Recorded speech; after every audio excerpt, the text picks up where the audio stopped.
I still don't know which microphones I prefer.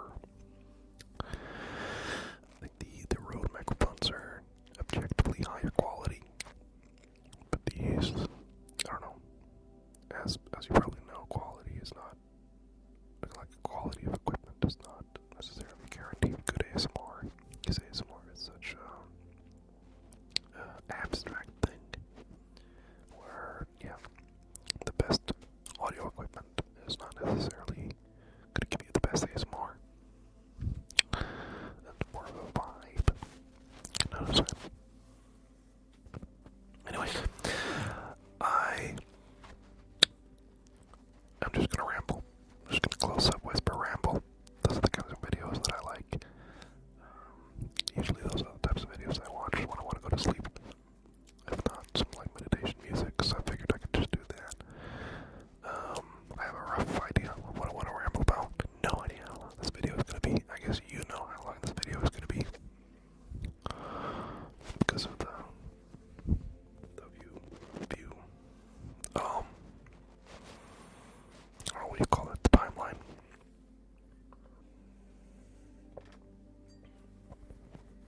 So I've been paying attention to the Formula One season. I've been watching every race. I haven't caught every quali and every practice and everything, but I've watched pretty much all of it. And it's been pretty fun. I've never really been a sports guy. Like most of my friends watch football or soccer. And I just cannot bring myself to find it interesting. Like, it's just the most boring. And you watch. I think most non-sports fan can relate to this. Is like you watch people get so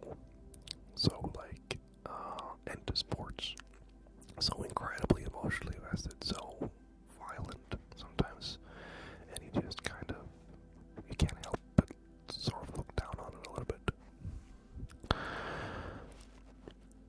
But I started watching, as many people did. I started watching the Drive to Survive, the Netflix series, and I figured, I'll try to watch some of the races live, so I'll try to pay attention as the season is going on.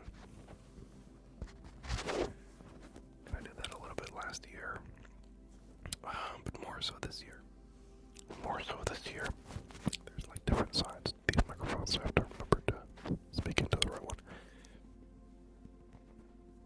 Yeah, more so this year. And it's been interesting. It's been very fun. I'm trying to kind of pay attention, giving me almost a little bit of a routine, because there's a race almost every Sunday. Gives you something to do, gives you something to look forward to during the work week and all that stuff.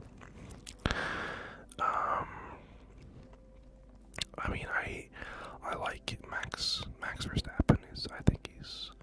I think he will go down as one of the greatest of all time. I think he has more championships in him, but obviously he's not gonna, his chances for this one are pretty much gone. But he won at Monza last week, so you never know. He could pull out a few more wins. It's not going to be enough to win the championship, but I think it's still impressive that he can claw out these crazy performances with a car that is not really up to snuff.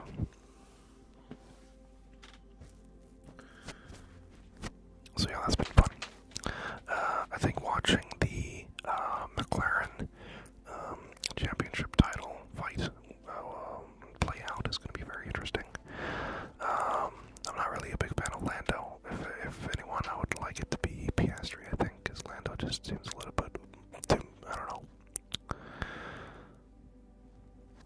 Piastri just seems like a little bit more down to earth kind of guy. I don't know. There's just something about him that I like, and I like his sort of calm ruthlessness. That's always something that's fun to watch. But it's going to be interesting to see how that all shakes out, because Norris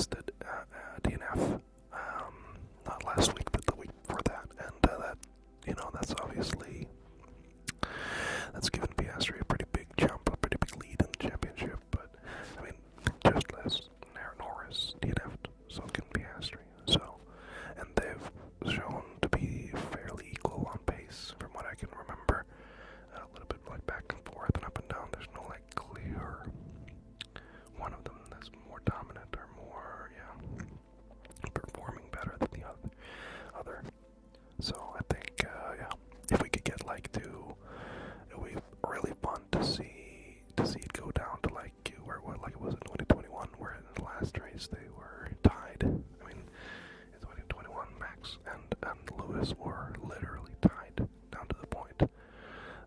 But it would be cool to see them at least close enough to where they could decide the championship in that one last race. That would be electric to watch. That would be really, really fun. Obviously Yuki Tsunoda is not having like the season that you would want him to, but it has also sparked this discussion, or realization really, I should say, that the Red Bull car is not where it should be. And the only reason they've been able to perform is just because of the raw talent of Max Verstappen. And they've said pretty much as much as well that like they had issues even in 2024, 2023. Or not 2023, but 2024. They had issues. Probably 2023 as well. But they had issues, and the other driver, Sergio Perez, he was trying to highlight these problems, and I think there were engineers as well that was trying to highlight these problems, but there was no reason for Red Bull to really put much effort into fixing them, because Max Verstappen was just still winning just by being Max Verstappen, just by being a fucking psychopath. So it was still like, they admitted it pretty much. I think someone at Red Bull admitted that, like, yeah, they knew about some issues that the car had, but there was no reason to fix it because Max Verstappen just was so good. But now the issue is that they've not put the effort into fixing them. Their problems are still there. Like, they have a lot of problems in the high-speed corners, from what I understand. I don't really get all the technical aspects of the sport, but I think that's something that they're struggling with at least. And they've not done anything to make it better, and now Yuki is in the same car as Max. Not always on the same upgrades from what I understand, and not always on the same setup, obviously, so that can make a difference, but still. They're in the same car, and the gap between them it's as if he's driving a Williams or something. He might as well be on the second team, even though I think both of the V-Carbs are doing better than Yuki, but I'm not sure. I don't remember exactly. We can actually look this up as well. That might be a good idea. Just go to the Formula 1 website and we can check the standings so I can have a little bit more of an idea of what I'm actually talking about. But still, you can't help but feel bad for Yuki, because I think he is like a pretty good driver. He has had some pretty good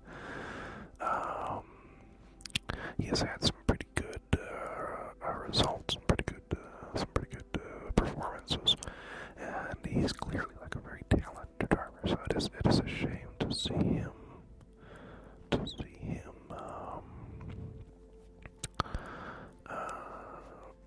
him not perform, or not, to sort of be underappreciated. But I think most, or like a lot of teams and people are beginning to understand that, like what I talked about earlier, that the problem is the car and the team that's not supporting Yuki at all. So hopefully we'll see Yuki with his seat for next year as well.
was really fun to watch, to see the energy around that, to see all the hype on social media afterwards. Like I was checking the Formula One subreddit after the race, after I saw, after I got the vote, and I was like, holy, yeah, everyone was freaking out. It was a lot of fun, a lot of memes and all that stuff, So, and I think, he is one of those. He is like a very good, consistent driver, but he's just never had a chance to be in like a really good team. He was in, he's in Sauber now, and then he was in Haas. He was in William, I don't remember. He was, so it's fun to see him at least get like a podium in the end.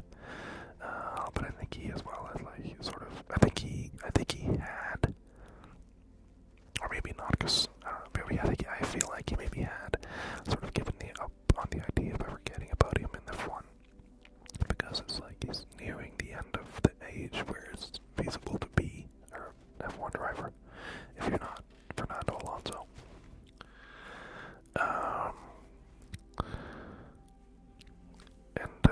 Like if it hasn't happened now, it's no when's gonna happen kind of thing, But then again, maybe like these guys are pretty fierce competitors, and they probably don't lose. They probably don't think like that. Stroll is doing annoyingly well. I mean, I don't know, if you watch F1, you know why Stroll is a bit of a controversial figure. And it's somewhat annoying that he's outperforming, or not. I wouldn't say he's outperforming Alonso. I think Alonso's gotten pretty unlucky this season, but it does have more points Stroll does than Alonso. And then my boy Hadjar. Hadjar is one of those is the other guy that I've been really sort of cheering for, really rooting on. He just seems like a really fun guy. He's like an exciting new talent. It's been fantastic to see him perform the way he has, especially after, in the first race in Australia, he crashed out on the formation lap, so the race hadn't even started yet, and he managed to crash out, and he was obviously like devastated. He was seen like crying, but it also spawned this beautiful moment where Lewis Hamilton's dad was like comforting him and giving him some words of wisdom and stuff. So, and to see him bounce back from that and perform well and as consistently well as he does has been really fun to watch. And he took the podium in the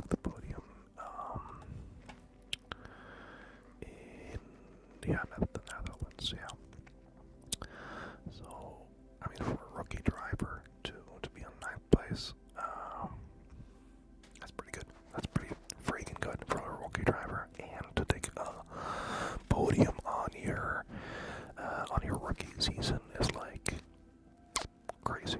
That's fantastic, right? That's great. And obviously the way he took the podium was that because Norris DNF'd. But still, he had the 4th place that he got purely off merit. He got the 4th place through. He started 4th on the grid through quali. So he's obviously like driven a very good quali. So he deserves to have that 4th place at least. And that's racing as well. Like sometimes you have DNFs, you have stuff that happens. A lot of people's first or only or wins or podiums and stuff are from these like crazy coincidences, or not crazy coincidences, not like crazy coincidences, but you know what I mean. Like it's from these coincidences through these happenstances. Very few.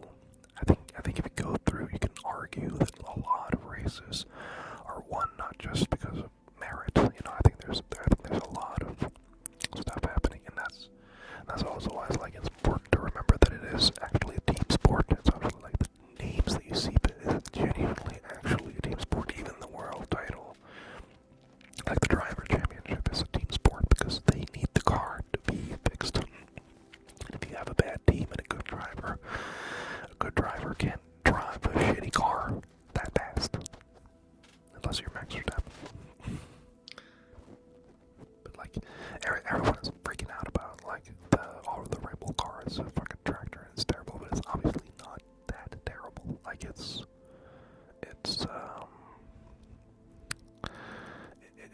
clearly not that terrible. Like he has won, I think, 3 or 4 races this season, so, and it is like, he has great, like, straight line speed and stuff, so it's not like, let's not get too hasty and say that it's fucking awful, because it's clearly not. Or Max Verstappen is just that fucking animal, but I mean, he's not even, no amount of skill is going to give you more straight line speed, for example, so it's not, people get a little bit carried away with saying how bad the Red Bull car is, and it's a bit disrespectful to the people who make it, I think, and also, mostly they're just like Verstappen glazers, and also they're trying to cope with Verstappen not winning, so they're, anyways, lots of drama. What else is cool this season? Alpine has been doing horribly, which I don't really care about. I mean, Alpine has never been like a team that I've ever identified with. They seem like a very boring team. And now this guy, Briatore, I don't remember his first name, but Briatore, he's like the new team principal. He's like technically was banned from F1 because he told one of his drivers to crash intentionally in order to induce a safety car so that the other driver could win. So it's like, it was banned. It was like a whole freaking thing, and it was horrendous. It was terrible. So it's just annoying to me that he's back in the sport at all. Not that I watched when this happened, because I think it wasn't like in the 90s or 80s, but still, it's just annoying. But it is a little bit satisfying to see them not perform at all. They're doing horrendously. What else? Williams has had a bit of a freaking season.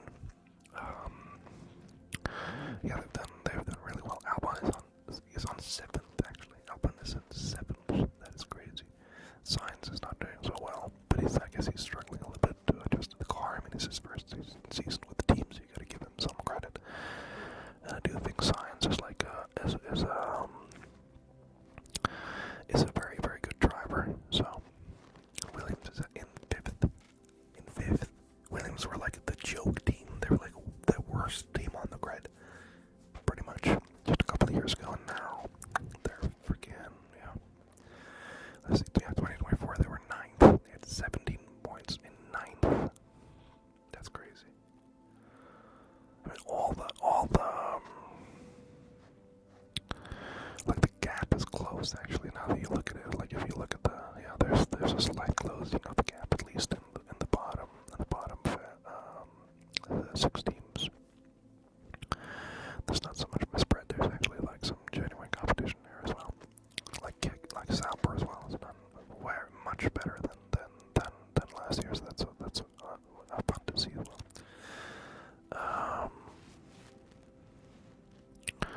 Yeah. But I like it whenever I like any team that's underperforming or whatever, or any athlete that's underperforming, and they start like really getting their shit together and start to perform. That's always a treat to watch.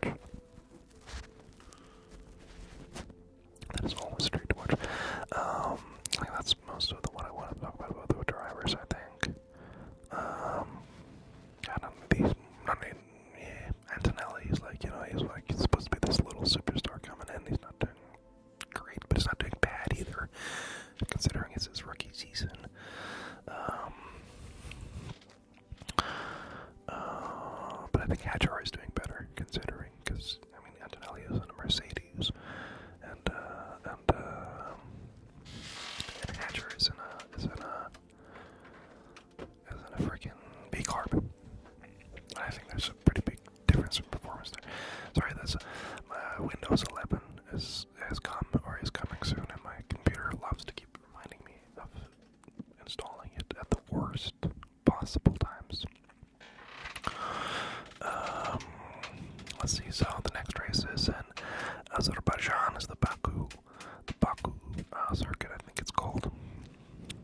downforce, just between downforce with twisted bits and less drag for the straights.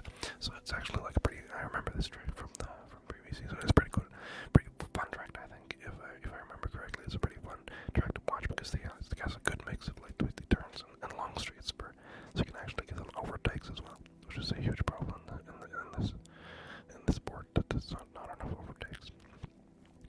But anyways, it's on Sunday.